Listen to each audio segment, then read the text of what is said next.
All right, and we are live. Welcome to the show, the after show. We just got done with Emerald City's inaugural event here with Sam Micale, Andrew Tackett, and Hayden, the commentator, and it was an excellent event, I gotta say, Sam. Outstanding show. My God, like I gotta say something, man. You have a way, like you sent me the bracket. He texted me, he's like, here's the card, boom. And I'm like, my God, these are some exciting matches.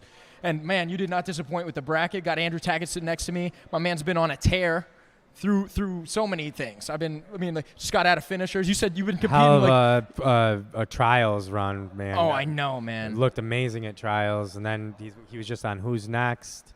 You just dude, I want to know about that. He just won finishers, which is huge.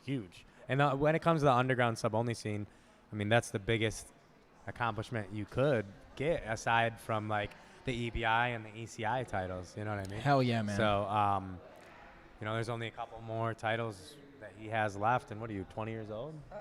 19, man. And he's already. You don't want to know what I was doing at 19. All of the top of the top sub-only promotions off his list already. I know, so it's man. pretty impressive. And today, what he did with the ECI bracket. I mean, that may not have been. It was intended to be a smaller bracket, like an up-and-comer kind of a thing, right? It's a quarter of the prize bracket we had for the last show. So it's like. Or prize pool for the last show. So I expected, not the same talent coming in. Man, that was one of the most stacked tournaments we've put on so far. Andrew, I even told him, I was like, this is like for up-and-comers. Like, there's some good guys that are coming in it, but this is like for up-and-comers and stuff. He's like, no, I don't care. Like, I don't care who's in it. I just want to compete. I want to be on the. I want to get more matches in sub only. This and that. I was like, all right, man, okay. And then make it happen. Then all of a sudden. And then I saw the bracket. Yeah. Oh my God! And then I saw the bracket. That was ridiculous. Yeah, I texted him. I was like, yo, what's this all about? He said, well, that went. I was like, well, that happened fast, man. I was like, originally, man, Andrew was like the only heavy hitter in it, and when he contacted me to get into the show, I was like. Probably not. It's like, and he was like, no, I'm into it, right? And then in a matter of days, I guess I didn't realize the pull that it would get because there were a couple people I had to deny. There could have been some bigger names in this show. I'm not going to lie. People just love you that much, man. I wish it was that. I think people love money, and there's so few jiu-jitsu competition that offer real money. And I think that, when it's a familiar name, like I may or may not be to most people a familiar name now in the competition scene, at least as a promoter, or my promotions are at least. If they don't know who Sam Micale is, they're fucking up, dude. For sure. I'll tell you that much, bro. It literally is just like the name of the show, essentially, that kind of pulled in the talent. Kieran wanted in. He was down 150%. Chris Wojcik got a hold of me. Pierre got a hold of me. He had to back out literally last minute. Unfortunately, he got staph. So he was like trying to figure out the antibiotic situation just so he knew he wasn't contagious before he came and just compete on the antibiotic. He's like, damn. I don't care. We'll figure it out as long as I'm not giving anyone anything. I was like, well, maybe that's a terrible idea. Yeah. We could just do it again another time, right? Get a ring check it. Yeah. So it kind of just put itself together. That's what happens with these shows now. They kind of put themselves together. I do the matchmaking and stuff. I obviously build the bracket. I have to put it out there. I have to do the marketing. That's just me doing all the marketing and stuff like that. Like Andrea's like the best. She saves my life when it comes to like showtime, right? Shout out Andy. Andy, yes, Andy. Like 5 days out, like she doesn't have to do much in the lead up, right? But then 5 days out, it's crunch time for her. And all the competitors, you as competitors might not even know me. You might just know Andy because she's the one that has to like take care of the rooms and the flights, unlike on the bigger shows, right? And then even with this, like she was helping me with the hotel and stuff, and then she was doing all the inner working stuff too, right? So but when it comes to like advertising, marketing, the social media, the ideas, like putting it together, like it's a small crew, man. It's just me. Say you ain't kidding. Shout out to girls for being way better at that stuff than us, man. A lot For more real, organized, man. right? Andy's got it down. Come week of, man, she's got it down. So it's a small crew here, but we're trying to keep the ball rolling. We are in the midst of a re-signing of a contract with Flow Grappling. I think we're gonna keep doing the shows here. Dude, Like, I it's gotta just say, so man, much it worked out. easier. It worked out, dude. So much nicer. There's like, I love doing the big production and stuff, like the walkouts. Those are awesome. But I feel like even the grapplers, like, while there's plenty of incentive there on the grapplers' end to want to do those shows, people are still going to come to these shows anyways because of the attention brought to them. And also, like, most of your views is probably not in person. Most of it's online. Yeah. So, like, it doesn't really affect, 100 people not being here because of, the smaller space. Absolutely. It's just all that matters is that the mat space is good and that you have the views on flow and that you have it on your website. And honestly, just the vibe that you create in this little small building, the undergroundness of it just makes people that much harder to fight. Because from my experience, like going on big platforms, like sometimes your opponent will break or you'll break before even the fight because you have so much pressure. But I feel like this underground like atmosphere, it's so little pressure, even though you're fighting like the best in the world. It's like rolling in the gym, kind of. Oh, right? for sure. Like it's like open mat, but you're trying to kill each other, kind of. It's open mat with cash on the line. So, Right. So yeah, it's a pretty cool atmosphere, and if you were gonna keep doing it at this gym, I would be 100% down to keep coming out here, because this is like I said, a super cool atmosphere, and it really, I think, just pushes the athletes just to go that much harder because they don't have the pressure of like tens of thousands of people watching in person. They just, few hundred people. Yeah. Just like, let's go. Absolutely, man. Absolutely. I always liked that vibe, like competing in the gym setting. I always liked it because of how low key. Sometimes it's difficult for me to really turn it on though, right? For some reason, not for some reason, it might be the nerves or whatever it is, but like when you do go to the bigger shows and stuff, it's like kind of gets me ready, feel like alive, ready, like amped to compete, kind of a thing, right? So it's like there's pros and cons to it. While it's awesome to be able to compete in like a smaller setting like this, sometimes it's nice to have the extra pressure, I mean, my professor, he actually once told me, some people are a lion in the gym, but a mouse in a competition. And some people, they're the mouse in the gym, and then they're the lion in the competition. And I feel like if you pressure people in that big stage, that it just forces people to either be the lion or the mouse. But in like the gym atmosphere, everybody is just feeling like a lion because they don't have that pressure of, like I said, the views and the people just, let's go, I believe in you. Like, probably the hardest thing for me before my match is when I'm trying to get focused. People just coming up to me and they're like, you got this, Andrew, you got this. I'm just like, leave me alone. I'm trying to be nice, thank you, but please leave me alone. And if you have 600, 700 people here, you're gonna have probably 50 people come up to you. But if you have 100 people, there's probably only gonna be 2 or 3 people. Right. So for sure, it's a lot better, in my opinion, that way. Let me ask you something really quick. Yeah, what's up? So you climbed through this insane bracket, what I mean. You described it yourself. That Chris Wojcik fight was insane. Oh yeah. Dude. Yeah, very, very, very incredible tear through the bracket. But I'm curious, how did you keep a level head through that, man? Like you throw some music on, in the headphones. What are you bumping to keep yourself in the zone the whole time? To be honest, it's Jesus Christ. He helps me through it.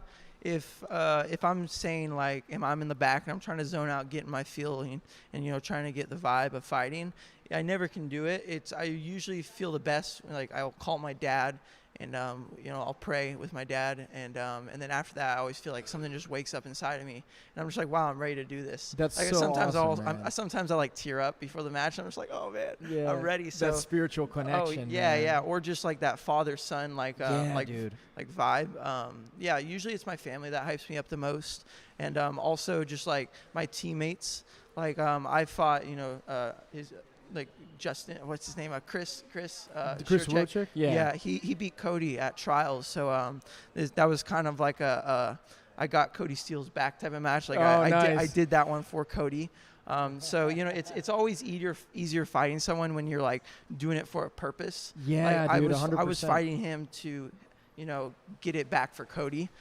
So that really helped me to level head with that match, and then fighting Kieran. Kieran I'm Kitchick, so bad at names. Kieran, finding Kieran in the finals, what helped me keep me level head was visualizing the win, and visualizing everything I've done up to this point, and knowing that all the work has been put in. Now all that I can do is just not mess it up. Yeah. Because I'm very big in messing things up, because I get overly confident, or overly I would say overzealous or rambunctious.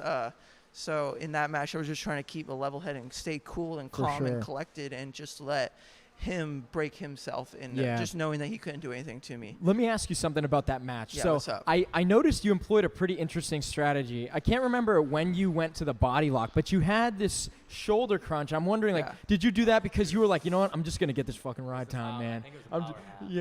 It was good. It worked really well. Like, you had such good pressure and maintained that. Tell me a little bit about your strategy going into that. So I knew he really wanted inside Ashi. I knew he wanted to go to the false reap.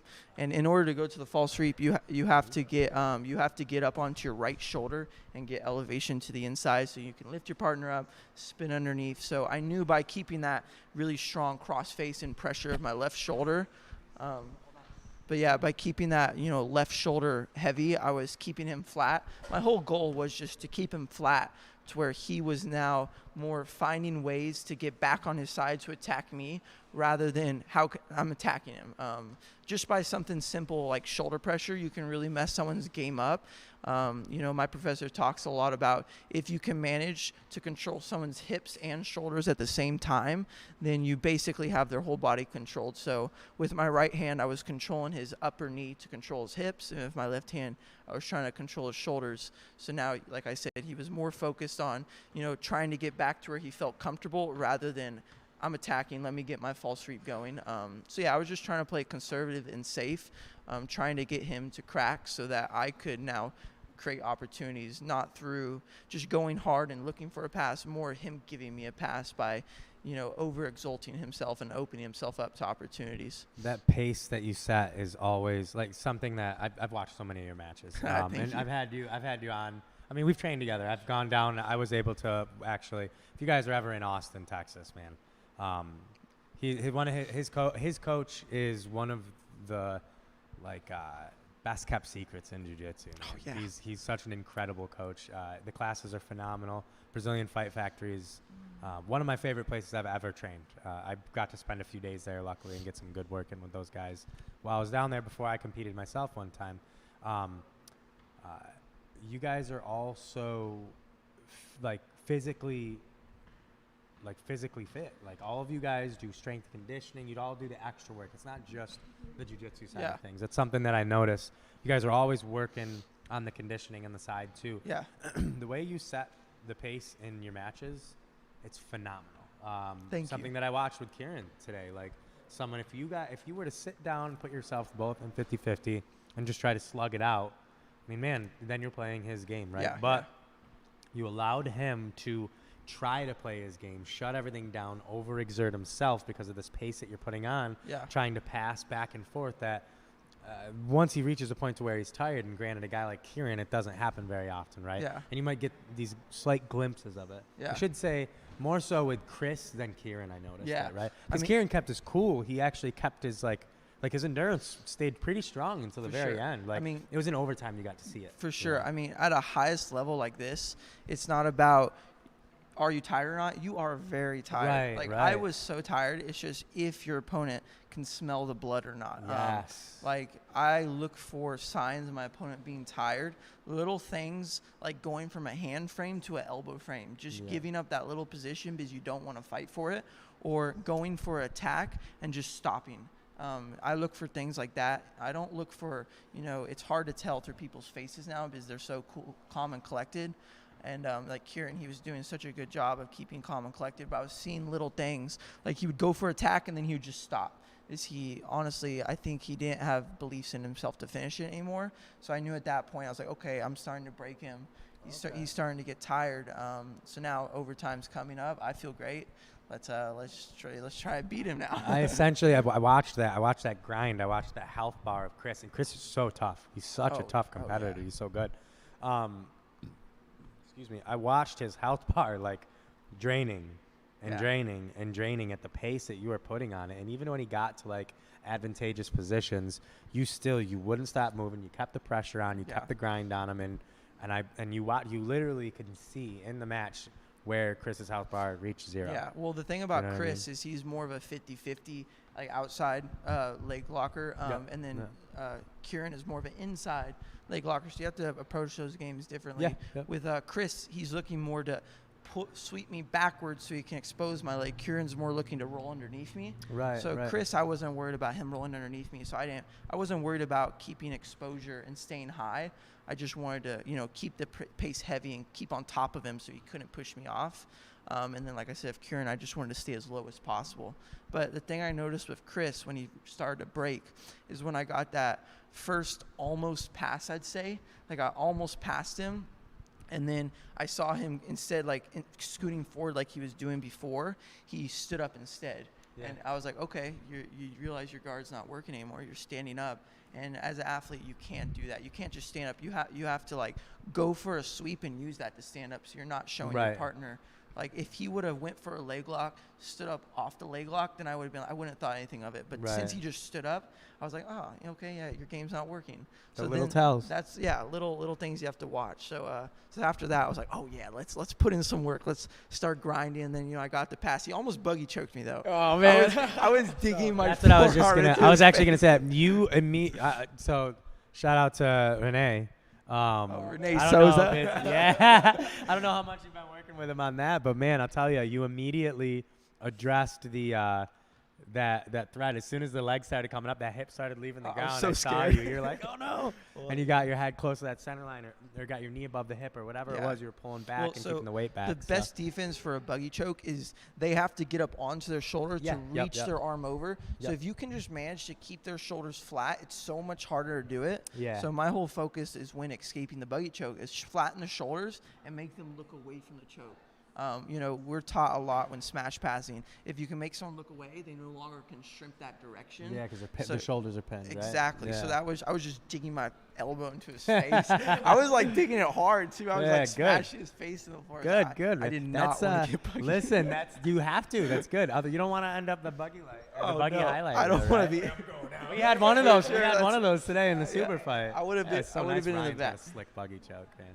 He does. No, for sure. Yeah, dude. Renee's actually going to be coming up here to teach a little workshop. Oh, really? Yeah. Renee showed me not a whole lot of his secrets because we could have something in the future, but he showed me some stuff, and he has a lot of concepts on sweeping with the buggy choke, not necessarily submitting, but being able to get your opponent on bottom, then capitalizing on that, or even sometimes making your opponent overexalt themselves for the pass.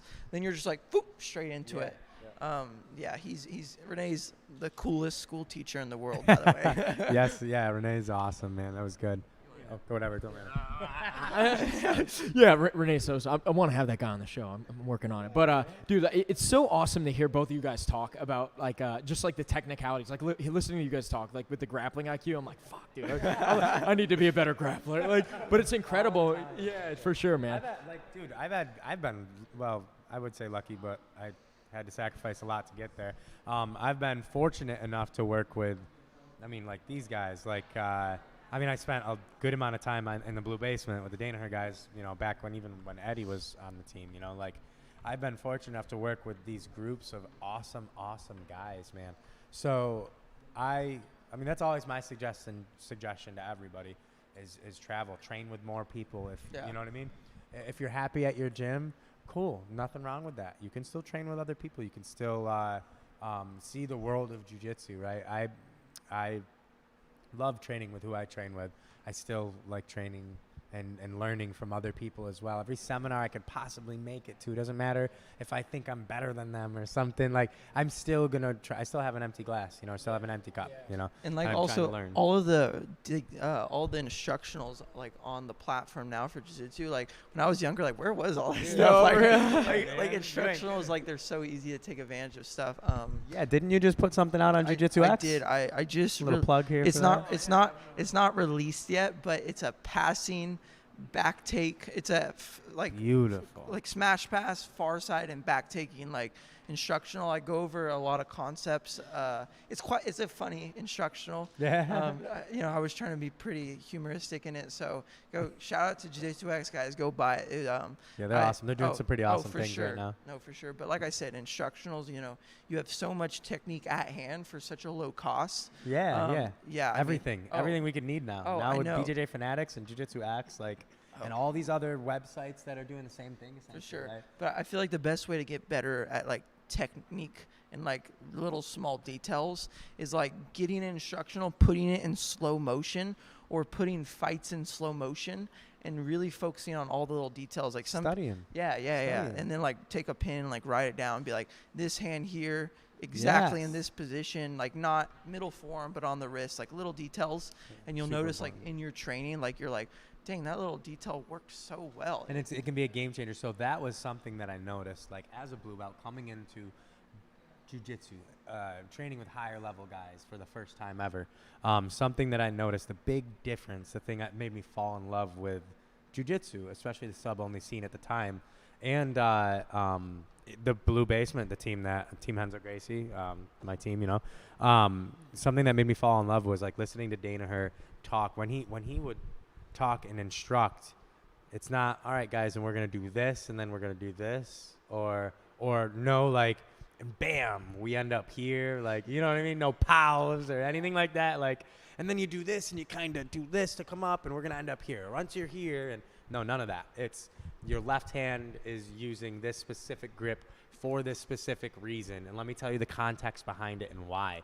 All right, and then we're advancing into this. Right hand goes here. We're not turning this way. We're turning this way, because if you turn this way, then this happens. You know what I mean? His concepts are so crazy.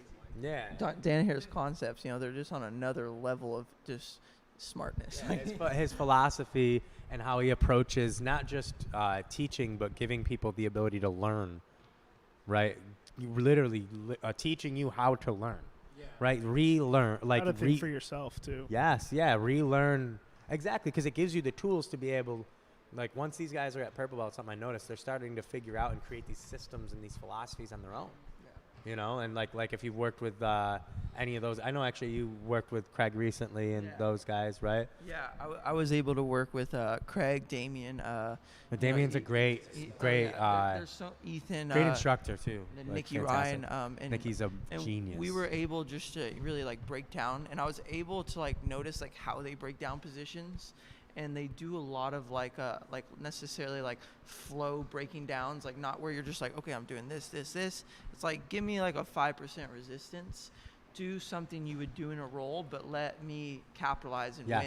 Yeah. So I'm able to, you know, do stuff. It's like a building process. Exactly. It's like a back and forth building process. Exactly. And I think, you know, it's a great way of learning, because it really teaches you not to think but to react. A lot of times in jiu-jitsu, people are like, what do I do now? Like, you never should be thinking. It should be muscle memory, and you should just be reacting. That's why we rep, right? And that live situational like type of drilling really allows your muscles just like comprehend the position and start to learn on their own, rather than your mind having to think about what you're doing. Right. Yeah. Well, let's do it like over there. We got 3 now. He said 3 words this whole time. No worries. I just want to. Oh, you're not online yet? Let me get that one. All right, here you go.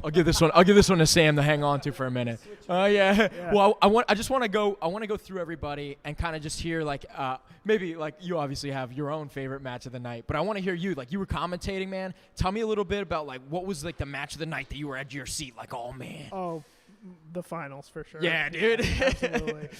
And let me say, the pace that you keep is impossible to commentate. Right. So I'm huge on mindset. So tell me, like, you go through the regulation, you go through 3 2-minute ride times. Okay. Bottom of the third, you're in the lead, but what's going through your mind on that bottom of the third overtime? So, you know, I feel like the best way to stay mentally strong in a deep part of a bracket like that, in a deep part of the tournament, is just to realize why you're doing it. And, you know, I was doing it not for the money or not for the win. I was just doing it to kind of prove to myself that I am getting better and that, you know, I'm, you know, making it in jiu-jitsu. So you always got to have a purpose on why you're doing it. If you don't have a purpose, then it's just how mentally strong you are. I like to think, like, when I'm in that bottom of the third, and I'm in the bottom of the third overtime, like, you tell yourself, why am I doing this? It's like, okay, Andrew, you're doing this because you're proving to yourself and to others that you can make it through this, that you know, you were born for this, you've trained for this. And I feel like when we get away from why we're actually competing, why we're actually, you know, going that hard in the tournament, we're like, okay, I don't need to do this. I'll just let the other guy win. Yeah. It's super important to visualize why you're doing it and why you want to win. And that usually helps me keep strong. And also, I kind of think about my mom just when I get home. She's like, Andrew, you suck. My mama not making me dinner at night because I lost. So that's in the back of my ramen. That's in my back of my mind as well. Love you, mama. So what is your preparation in between matches when you have so many close together like this?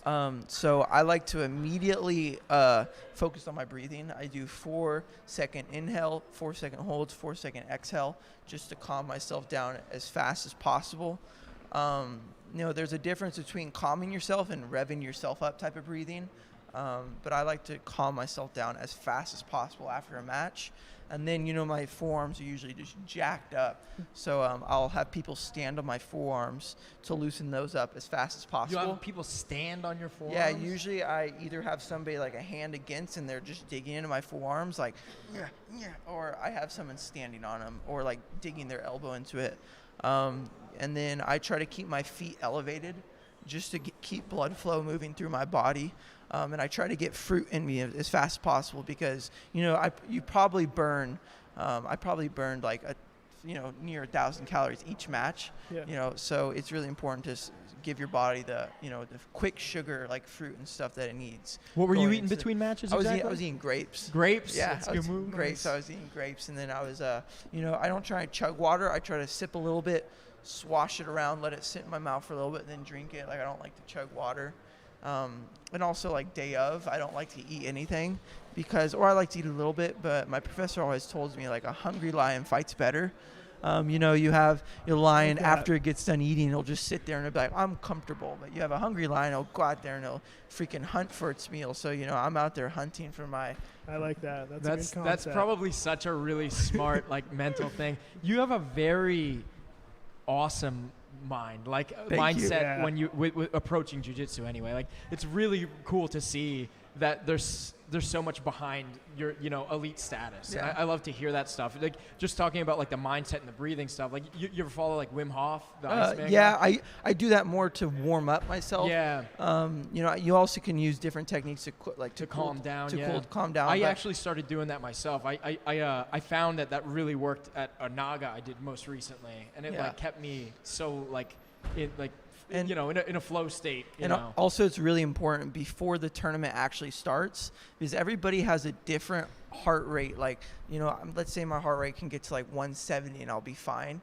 I like to get my heart rate as high as possible before my match just to really simulate that first, initial jolt. Because if you don't get a good warm-up in before a match, if I've learned in the past, you just gas out quick. You don't feel adrenaline dump. Exactly. So I like to get the adrenaline dump in my warm-up so that I feel comfortable going into my match. What's your warm-up? My warm-up, if I don't have a training partner, it's loosen up my forearms as much as possible, loosen up my core to let everything, just circulate. And then I like to either do burpees for 5 minutes.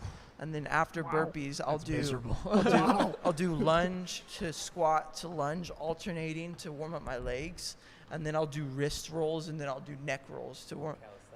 Yeah, that's awesome. Yeah, so I try, but if I have a partner, I like to do basically flow rolling, where they are beating me, where I'm not beating them, because I don't like to get in that concept of me, winning, then going out to the match. I want to get in that concept where I'm like defending, or we're not going hard, but I'm just letting him beat me, and I'm just defending, because that will up your heart rate a lot faster than when you feel comfortable winning. But yeah, I'm a big believer in getting a good warm up in, getting my heart rate to like 170 where I feel comfortable at, and then getting to my match. I almost like to go out to the mat where I'm still sweating from my warm up. I work with sweat. I like to slip inside when I fight. So, so it really, I feel like it favors me that way. Yeah. I noticed something in the EBI overtime with Kieran as well. Your hand fighting was insane. Like in that first round, it was nothing but like octopus limbs all over the place. My God. Like what was one of the ideas that you had? Because it seems like once you got him kind of caught up there, did you have the mindset of, if I just have the ride time, that's maybe a better option than getting the submission in, with the time? Like, I feel like you realized at one point that, like, we're past the halfway point on this ride. For sure. Well, the first match, the first overtime, I was really trying to submit him. I was trying to submit him as hard as I could. You were going after rear naked chokes all day. trying- So like I All was day. expecting like a lot of that. It was cool to see the dynamic change though. And then, I escaped so fast, so I was like, okay, well, if I can just survive and hold him, then I win. So I wish I wouldn't have played it that way, but the last 2 overtime rounds, I was purely defending. Then the last one, I actually escaped pretty fast, but Yeah, your overtime skills look phenomenal. Listen, to be honest with you, and you know this, I'm sure, from your recent stint at ADCC, strategy is like, it's like 70% of the fight. Oh, yeah. Absolutely. How you approach the match itself, like the strategy, how you prepare for it, not just physically, but like mentally. Yeah. And I'm not talking about like your headspace and stuff, but like your like your list of priorities. Yeah. What do you prioritize over other Yeah. things? Like specific game plans or like in ADCC, working with the rules, making the rules work for you as well, right? 100%. But in EBI overtime, it's no different. Everybody talks about how, man, my favorite thing is like EBI sub only. Like I don't have to worry about, like I just get to go out there and do jiu-jitsu. Yeah, that works to a certain level. For sure. Right, and then you reach this level. You see this level of competition to where the skill discrepancy between all you guys is so marginal. Oh, it's for so sure. small. And, so and then, also EBI overtime is a big in holding. yeah, You have to hold. So you have to. Otherwise, you're gonna for lose sure. you're gonna lose the control. So- and you're gonna lose the overtime so trying to finish the whole time. during the match, I was trying to get him to do more holding than I was, just to tire out that part of him. Yeah. I went into the match. Was like, okay, I don't want to do any. Like you saw when I was going for the pass, I was holding out, just like let go. I was like, Yep. okay, not worth it. I don't want to. Yeah, I noticed your body lock. I don't- passing change. I don't want to tire out my holding arms because I needed that for overtime. So technically, I went into overtime. My arms were completely fine. And if they would have been gassed by me really trying to pass and hold him, then it could have been a 100% a different story. And he did a lot of holding and like pulling on the Yeah, legs. he was and constantly stuff, pulling like- my legs. So Yeah, that's I knew really his forearms and biceps were more tired than mine. And it showed. He wasn't able to hold me and scoop underneath me when I was escaping. Yeah, and real quick, like I gotta ask you, on the back, because I'm very interested in this. This was such an awesome, and I've seen others do it. Like I know Gordon does Oh, it, yeah, but he does it usually with a different, set of priorities, right? For the control, are you stopping them from getting their shoulders to the mat when you go like power half? I saw you go power half opposite to the body triangle. So I've side. only been working power half for like a week now. Dude, that's you're doing it. So I love the power half. I use it often. Whenever anybody elevates or tripods, I like the Yeah. power half. Like in a match, it's a lot different. We're training. You're not trying to For sure. destroy your training partner, For sure. your friend's neck. Sometimes Maybe you yeah, are. But it's not, yeah, right. But- Sometimes, yeah. Right? So my match against Andrew Coachell at the finisher sub only, I ran. Shout out to the man. Yeah, shout out to Andrew. But he did a really good job of keeping his elbows like this, which didn't allow me to get to choke, and I wasn't doing power half. So after that, I instantly started working power half. So I don't have great setups off of it yet, but at least I was You're getting great exposure though. at least I was able to apply it today, and that really helped me out because I don't feel like my back attacks are that bad, but I do You have have very I do have impressive back holes in it, attacks, man. and I was able to work expose a hole today, and I can go rewatch them. Yeah, it's cool. But yeah, I'm gonna learn so much from this event just because there was such high level, and I was able to Well, like two go rear deep naked waters. chokes and 3 full rounds of ride time. I'd say your back Yeah. control's pretty good. Yeah. That's the one thing I can say tonight. Like, this is everybody obviously already knows your passing style and the pace that you put on, what you do, what you bring to the table, right? Something that I was extremely impressed by was like Chris Wojcik and Kieran. They're studs on the back. EBI overtime, man. Yeah. That's trouble I mean, for Kieran anybody. across beat from him. everybody so by a fly in the last Yeah. Emerald City. Yeah, and tonight he looked great, man. His Yeah. side of his bracket, and he kind of skated through, and he had a very tough side too. But like I Like- said, I think his forearms and his arms got very tired. Yes. So I was able, so that was, I knew his overtime was probably better than mine. So that was just my whole goal going into it. Yeah. Get his arms tired so he couldn't hold me. Yeah, he tore through a lot of his matches in like less than 2 minutes. I know. So Yeah. like for you, I was watching like especially that Chris Wojcik match. I'm like, dude, like you got to be gassed, but man, you have a gas tank, bro. Like you were pushing I that was a- pace, I was and a your little endurance is insane. It was impressive as hell, dude. Thank you. The one thing I noticed when we trained the first time we had rolled is you're like a blanket. you're everywhere around someone, right? Yeah. Like anytime I Yeah. shrimp, anytime I turned one direction or the other, I put my frames in. I got my need a elbow to try to defend the position, dude. You were already shifted and your priorities changed from one side to the other. For sure. And you did such a good job of manipulating that center line position, right? Keeping me on one side or the other, passing to the opposite side. I mean, essentially, you know how right? Bruce Lee says, like, be like water? Yeah, like, man, I'm gonna be like a towel. I'm gonna absorb the water, Yeah. and then I'm gonna be even heavier. Dude, it's great. Well, tonight, so my point was, everybody knows that what you bring to the table with that, like Yeah. that, your body lock passing's phenomenal. Like Thank all you. of your passing is phenomenal, man. And now I'm seeing you starting to play like legs and stuff too, which is Yeah. really cool, I- right? You're I've- getting comfortable. I've there, been right? playing legs for a while now, but I've just never been comfortable doing it in tournaments. Yeah. Like, I don't know why. It's just been like a mental block for me to not to do it. But I feel like today really helped me out. Yeah, I was able to go back and forth with Kieran and Chris. Yeah, both Yeah. of them. So You didn't even I mean, I can't recall a position that you were put in with Kieran that you were in like a really disadvantageous position Yeah, with the legs. for Like sure. Chris put you in a couple bad spots. He hit the false reap, I think it He was. did have it. But it kind of looked like, man, you weren't in danger that whole time. Like you looked like you were in I was control. able to reverse it, and from Yeah. 50-50, I was able to, put my knee down, go to outside. Yeah, Ashi, yeah. so And then you went to like 80-20 exactly outside, and made it to outside Ashi and started I attacking just don't yourself have the too. It's control like- yet to be able to finish. Right. I was just like, ooh, heel.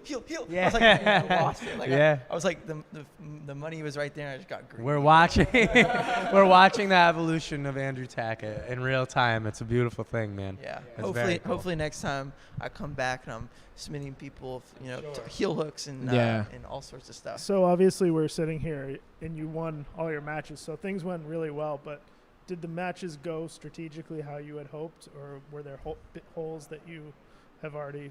I mean, looking to yeah, fix? I didn't want my match to go like that with Kieran. I wanted to obviously pass his guard and submit him. I mean, my match went exactly how I wanted it to go with Justin. I couldn't have asked for anything better against him, but definitely against Kieran, I wanted to pass him, and I wanted to actually submit him in an arm triangle, as I knew he was going to be, framing so much. Once I was passing it, it would have been an easy arm triangle. That was my initial goal. But, plans change sometimes, and I'm glad that it didn't go to plan. Is if it would have went to plan, I wouldn't have anything to take away from it. Right. But now I'm going to have, at least 5-6 things that I'm going to be able to take away and get out of here, mosquito. But I'm going to be able to take away and start drilling. So it's going to make me better in the long run. Yeah. How it turned out. So what's your process like after a tournament like this? Do you Um, break down footage? What do you do to move on from here? eat as much as possible. We got food on the way. I mean, I gotta eat first, and then I don't honestly like to watch anything the night of. I just want to get to bed, relax, and then the next day, that's usually when I get on my phone. I study as much as possible, and then I just keep that throughout the week, and I try to focus on the flaws and focus on what I did right, and then adding to what I did right, and then taking away from what I did wrong, and putting stuff in that position to Yeah. make it better. Yeah. But I have other people watching, like my professor, like my brother William. My brother has probably called me like 30 times already, and he's just like, "You suck. You miss position so much." And same with my professor. They always have nothing but. Yeah, we'll bad- get William out here too, yeah, for sure. For sure, but you got to be like that with your teammates. Yeah. Like, when they win, you're like, "Good job, but you suck." Like you should Right. have done way better. So Yeah, well, like I was saying, the crew of the guys that I'm from too, they're all, all the Hensel guys and stuff. You can't actually tell if they hate each other or love each other most of the time. Most of the time, right? Well, going back to the match with Kieran, a really important distinction too for everybody else out there. Like, when you're, like a point I was making earlier, when there's such a small discrepancy of skill, when that margin is so small, right, it becomes strategy then, and whoever has the better strategy. If you guys are so close athletically, so close technically, right, or maybe he's a little bit more technical and you're a little bit more athletic, right? Maybe you guys I are agree dead with that. even. I agree with that. Well, what I'm saying, my point is, or vice versa, right? Maybe you're more technical and he's more athletic. You know what I mean? Like, for sure. we strategize around that. And I think that the game plan that you implemented tonight, both with Chris, it was perfect. It was picture perfect. I watched it happen. I could tell within the first minute what your game plan was going to be. I've been planning for Chris for a while now. Ever since he beat Cody, I was like, we got to get that. If it's my brother or me, like we have to beat him, get it back. But Kieran, I didn't start planning for until he won the EBI. The Emerald City. I was like, I'm definitely going to be fighting this guy. So then I started planning for him, but it wasn't so much what can I do to beat this guy. It's how is he losing against other people? A big match that really opened up my eyes was him against Ethan. Yeah. And how Ethan was able to take his back and submit him. That pressure. So that's where I was like, okay, I got to pressure and I got to make him over. Smack him a lot. Yeah, I got to open up your back to me. You got to make them. Kieran is a really hard. He's never out of position. Right. Yeah. So you gotta pressure him to make him get out of position. Yeah. And then that's when you can capitalize. Like sometimes if you're seeking the submission and going to try to make him out of position, he's just gonna use that to his advantage and elevate you and submit you. So my game plan was just make him do the work, make him get himself out of position. Then I capitalize when needed. And you stayed so heavy in all the right times. It's something I was watching. Chris was complete opposite. I just wanted to purely beat him. I just wanted to go after him and beat him technically. The pace was insane. The pace that you set with Chris, like I said, I really did mean it like that. It was like a health bar. You're watching it in real time. Yours was barely shifting, and I don't know if that's like. I think I'd like to attribute it at like you were the one who set the pace. You were the one who set the strategy. You said you're gonna react to what I'm doing, and then there's only so much time you're gonna be able to keep up with me while I'm doing it before these millimeters start turning into inches, and the inches start turning into feet, and that, you know what I mean. And then now you're pulling away from them, right? Yeah. The pace, man, the pace.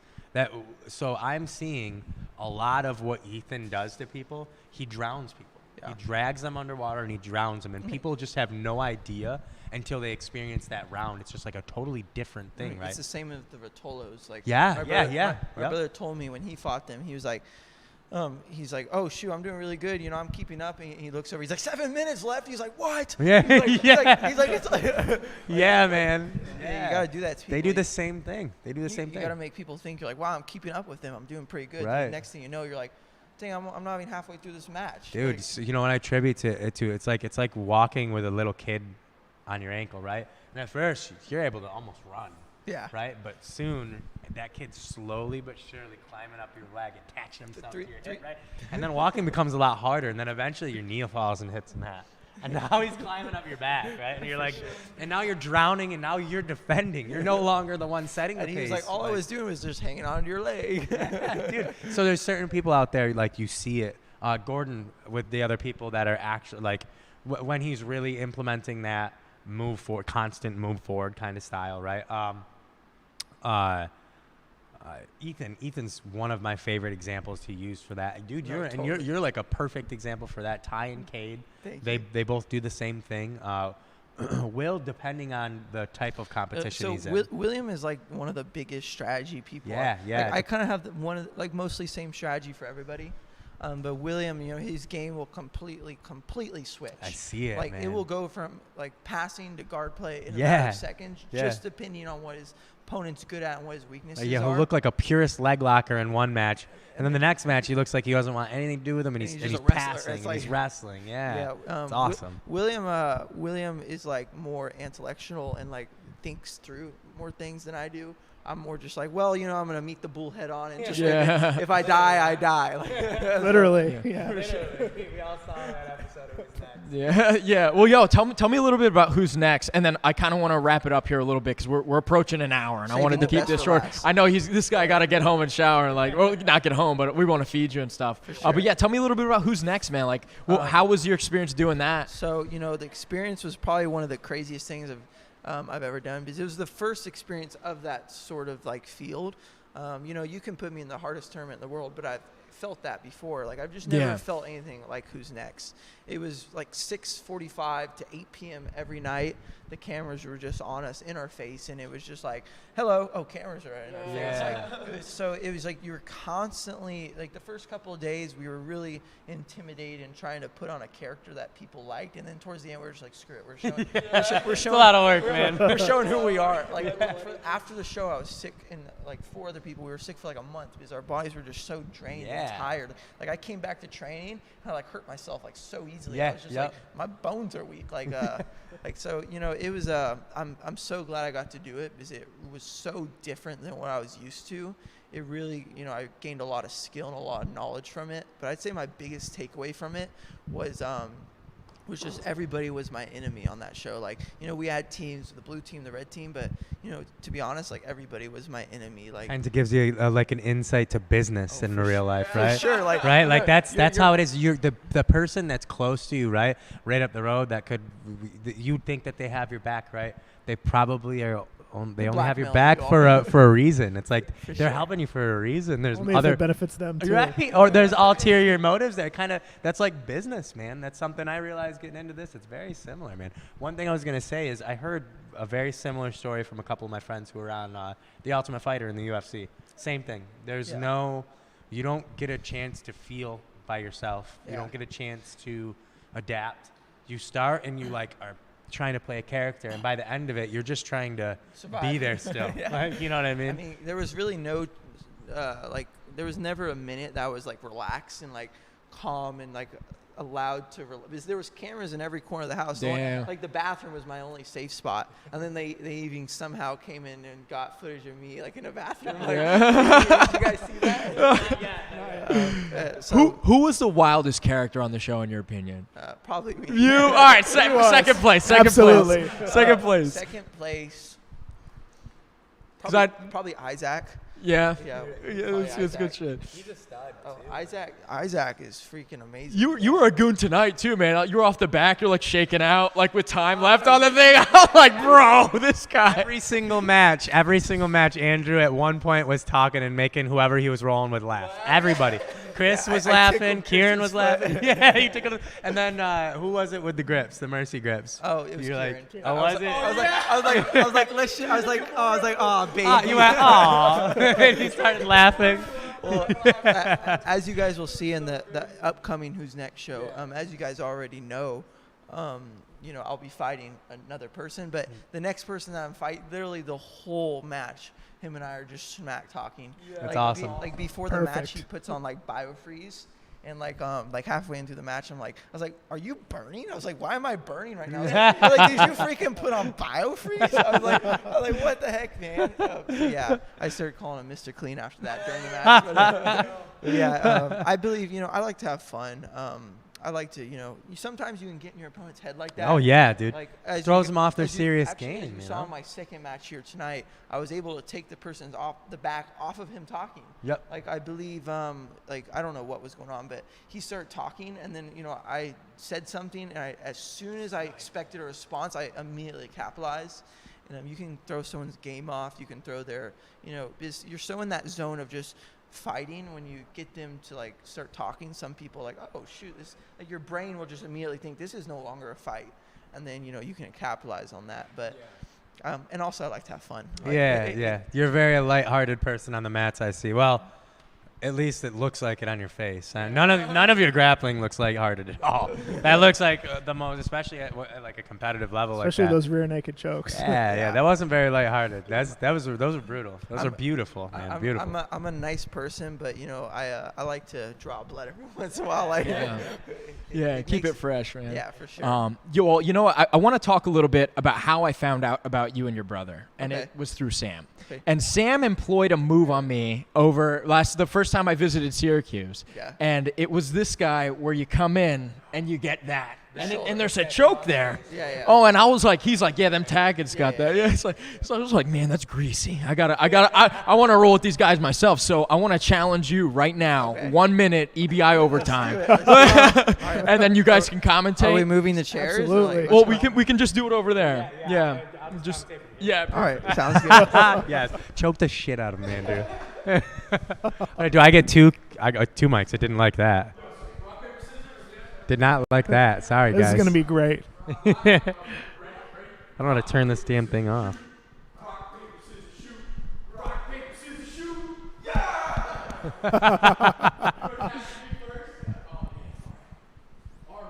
Set the timer.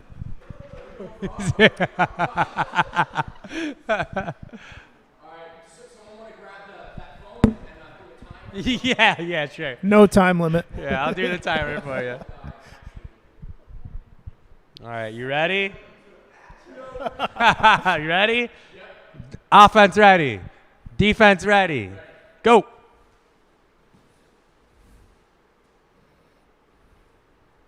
Brad's really trying. Brad's really, really trying. Andrew gets right over the trap. And that's a done deal.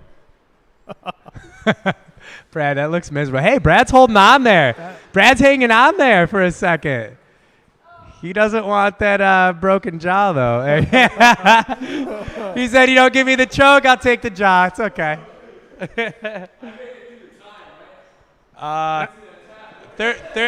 30 seconds exactly, actually. Just need a finish. Offense ready. Defense ready. And go. and he's out. 5 seconds.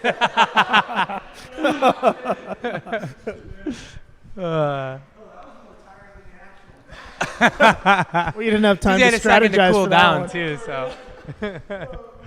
So now that Brad just got the shit choked out of him, So we'll Andrew, go back what to was the your strategy podcast going now. into this match? Well, How do you feel? I knew my opponent was with me. And I knew he was better looking. He's fresher. So my goal was just to break him mentally. It's a very effective strategy, I got to say. I'm disappointed in my performance, but I'll be studying the tape tonight, and oh, my hair looks ridiculous right now. Fair enough. He had a pretty shocking effect on me, as you can see. Oh, man. But, yo, so... You're surprisingly strong, though. Dude, thank you were, very like, much. cranking That the head. means- I was like trying to escape, and I was like... I was trying to get you with the leg trap because you went for that body lock. I'm like, oh, contraire, my friend. But you had a counter ready for my ass immediately. But guys, we just got the food here. I want everyone to kind of plug their stuff. So Andrew, obviously you're the champ. Go ahead and plug everybody. I'll throw in the description as well where people can find you on like Instagram. And obviously if you've got like a website with seminars and stuff, Sounds good. plug it all, man. So you guys can find me on Instagram. It's reversed, so my last name's first name's last. So Tackett Andrew, Tackett.Andrew. Also, I want you to go support my brother's YouTube channel. It's Drop the link for that too. Please support his guy's YouTube channel. It's William Tackett on YouTube. He is a growing channel, and he does so much just like breakdowns and descriptions. Also, go follow our gym. It's a Brazilian Fight Factory on Instagram. My professor Rodrigo Cabral. He's amazing. Oh, you guys Shout don't. out to Professor you guys Rodrigo, know best kept secret in jiu-jitsu. You guys know if you know, but Rodrigo is like one of the best there is. Secretly one of the best. So, also, shout out to my mom and dad. Jesus Christ, you guys are. It's all so cool. Emerald City. This is an amazing organization, and one last thing. Level Black right here. This company is amazing. It's an up and growing company, and it's only been in like for a year. It has been a year and a half, something like that. I've been seeing stuff. One of the tops. So guys, get on it while you can. The gear's constantly gone, so you guys got to get in it early. And I love it. I love supporting the gear. So shout out to Level Black. I love you, Clay. Let's go. That's awesome. And then Hayden, if you want to tell people where they can find you if they want to hire you for commentary, I got to say, man, it was good. It was good information, man. You were definitely describing things from a technical perspective. I've heard worse commentary. That's for sure. Yeah, very good.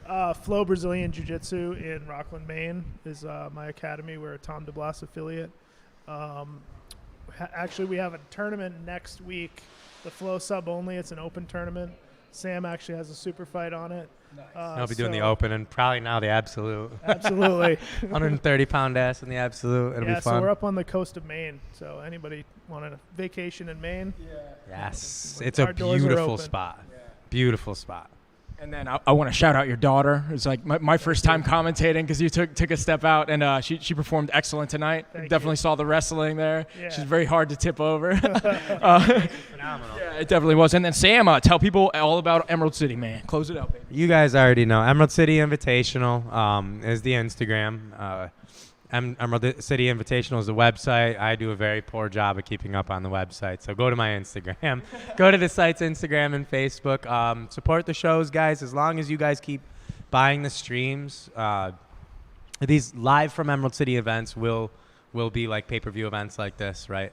This is us on our own doing our thing without any extra help or anything. As long as you guys keep supporting these, like today, it was fantastic. Then we'll keep having them. I want to have them every couple months. A seminar and a show, essentially, right? It gives me a chance to keep training too, being up here, the head coach of my own gym now, it kind of keeps me moving and motivated and learning on a regular basis as well too. So, and we will most certainly be having Mr. Andrew Tackett back for both the seminar and for hopefully for a tournament as well. I'll probably be showing back attacks for the seminar. Yes, he will. That's probably what we're going to have happen. Body lock passing and back attacks. That'll be it. But also, please like and subscribe the Emerald City Jiu-Jitsu, the Emerald City Jiu-Jitsu YouTube channel. We are building that as well. We're gonna be doing the future streams hopefully on that. But more importantly, all of these matches will be separated and edited, and as well as the full event on the Emerald City Jiu-Jitsu stream. Emerald City Jiu-Jitsu YouTube channel.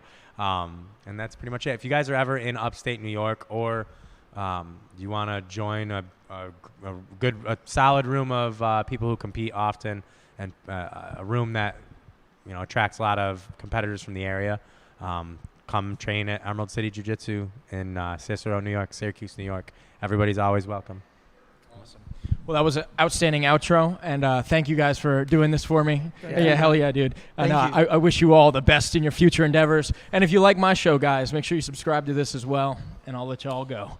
Peace. Pizza time. Pizza time. Shout out Emerald City. Shout out Emerald City.